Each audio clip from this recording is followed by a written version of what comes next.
காசி யாத்திரை மோட்சம் தரக்கூடிய புண்ணிய யாத்திரை. இந்த வீடியோ மனிதனின் இறுதி பயணம் சம்பந்தமுடையது. முழுக்க முழுக்க ஆன்மீக காரணங்களுக்காக மட்டுமே தயாரிக்கப்பட்டுள்ளது.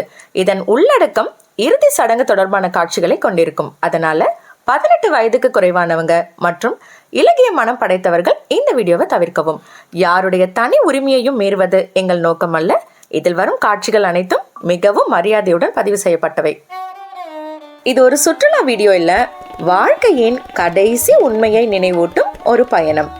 ஸோ இந்த வீடியோல காசியில இருக்கிற மிகவும் உணர்ச்சி பூர்வமான 2 ஆன்மீக முக்கியத்துவம் கொண்ட இடங்களை தான் பார்க்க போறோம். ஒன்னு மணிகர்ணிகா காட், 2வது ஹரிச்சந்திர காட். அடுத்ததான் நம்ம வந்திருக்கிற இடம் தான் ஹரிச்சந்திர காட். முற்றம் துறந்த மன்னன், அரசனாக இருந்தவன் சுடுகாட்டுக்கு காவலனாக மாறிய நினைவு போற்றும் விதமாக இந்த காட்டுக்கு ஹரிச்சந்திர காட் என்ற பெயர் வந்ததாம். இங்க 24 மணி நேரமும் பிணங்களை எரிய வச்சுக்கிட்டே தான் இருக்கிறாங்க. எவ்வளவு பிணங்கள் எரிஞ்சாலும் அந்த எரியிற வாடை மட்டும் வெளியில வரவே இல்லை. கரெக்ட் தாங்க. இந்த காசியில மொத்தம் 84 காட்ஸ்ன்னு சொல்லப்படுற படித்துறைகள் இருக்கு. அதுல ஹரிச்சந்திர காட், மணிகர்ணிகா காட் இந்த 2 இடங்கள் தான் மகாமயானம்னு சொல்லப்படுது. இப்போதைக்கு இந்த 2 இடங்கள்ல மட்டும்தான் உடல்களை தகனம் செய்யற வழக்கம் இருக்கு. இதுல மணிகர்ணிகா காட் பத்தி சொல்லணும்னா, பார்வதி தேவியோடைய தொலைந்து போன காதணி, அதாவது மணிகர்ணிகாவை தேடும் போது சிவபெருமான் இங்க வந்து குளத்தை தோண்டியதாக நம்பப்படுகிறது. இந்த இடம் சக்தி பீடங்கள்ல ஒன்றாகவும் கருதப்படுகிறது. அதே மாதிரி இங்க இருக்கிற அம்மனை மணிகர்ணிகா தேவி அப்படின்னு அழைக்கிறாங்களாம். இங்க சுமார் 1600 ஆண்டுகள் பழமையான கோவில் ஒண்ணு சாய்ந்த நிலையில கங்கை நதியிலே தான் அமைஞ்சிருக்குது. ஆனா தண்ணி கொஞ்சம் அதிகமா இருந்ததால நாங்க அங்க போகலங்க. ஹரிச்சந்திர காட் மாதிரி தான் மணிகர்ணிகா காட்டும்.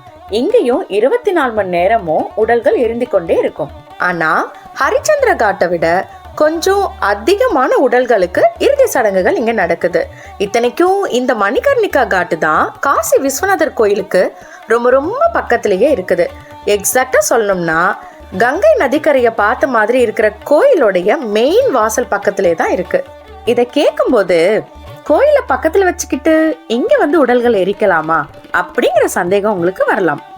அதாங்க இந்த காசியோட சிறப்பே.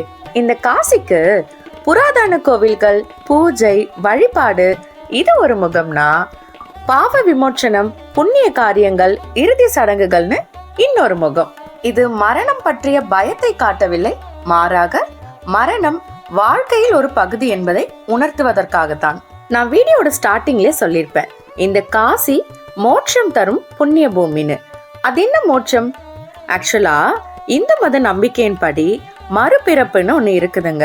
அதாவது உடலுக்கு மட்டும்தாங்க அழிவே, ஆன்மாவிற்கு அழிவே இல்லையா.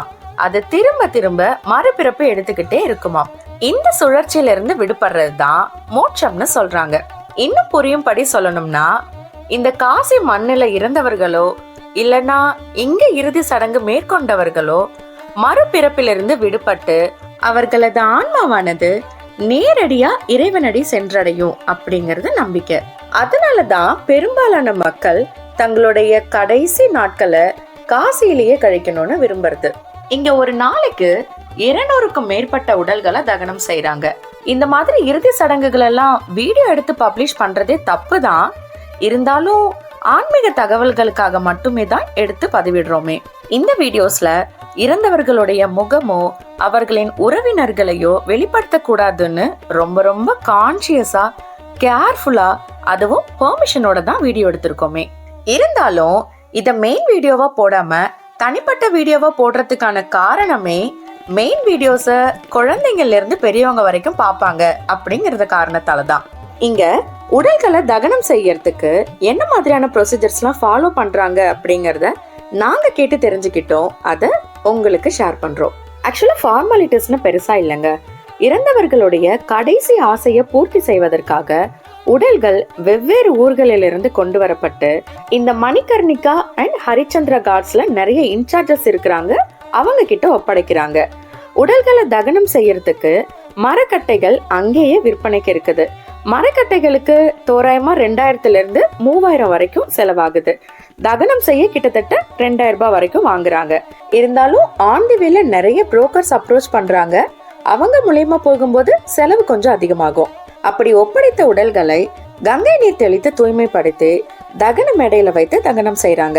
இதுக்கு கிட்டத்தட்ட 2-4 மணி நேரம் எடுக்குது. இதுல நாங்க ஆச்சரியப்பட்ட விஷயம் என்னன்னா, எங்கேயுமே அழுக்குரல் கேட்கல, மாறாக அமைதி மட்டுமே. இந்த உலகத்துல பிறந்த ஒவ்வொருவருக்கும் ஒரே முடிவு, மரணம்.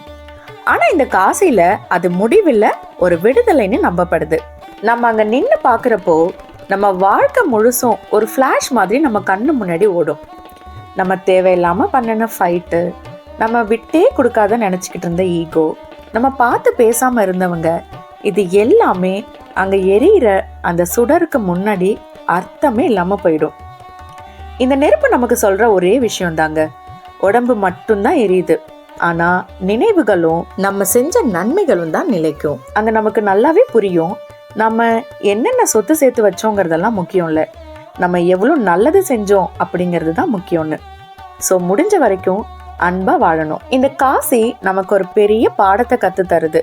நம்ம வந்ததும் காலியாதான், போகும்போதும் காலியாதான், நடுவுல தான் என்னவோ எதையோ சேர்க்கறதுக்காக நம்ம ஓடிக்கிட்டு இருக்கோம். ஆனா கடைசியில எல்லாம் இங்கதான் சாம்பலா வந்து முடியுது. நன்றி.